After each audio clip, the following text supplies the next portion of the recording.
ыстык, ысып кетти, өлтүрө турган ыстык болду деп айтканга акыбыз жок. Жамыр жауса жамыр жауып атат, дене жаш керек, суук болуп кетти, ыстык болуп кетти. Бизге өзү эмне жагат адамзатка айтыңыздарчы? Бизге эмне жагат? Аллах Таала мен заманмын дейт. Заманды сөгүшөт дейт да. Сөккөнгө акыбыз жок, арзанганга акыбыз жок. Биздин колубуздан погоданы алмаштырып коюш келбейт. Сенин колуңдан келбеген, духуң жетпеген иштерге аралашпа. Кудайдын ишиге аралашпа дегеним да. Биз шүгүр кылганды билишибиз керек. Ыстыкка муктаждар канча?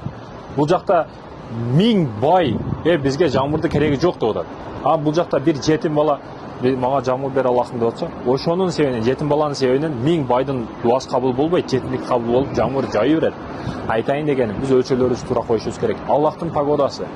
Ысык дегенге акыбыз жок. Бүгүн кичине ысып кетсе, ысып кетти. Сауд Арабияга барып көргүн, Дубайга барып көргүн.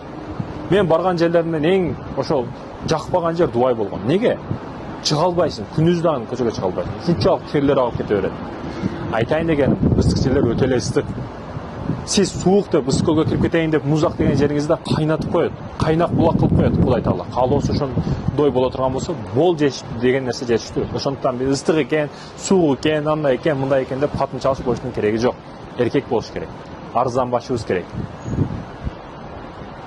Сиз качан мындай маселелерди токтотуп, өзүңүзгө тиешелүү маселелерди өзүңүзгө алган учуруңузда жашооңуз жакшы болот.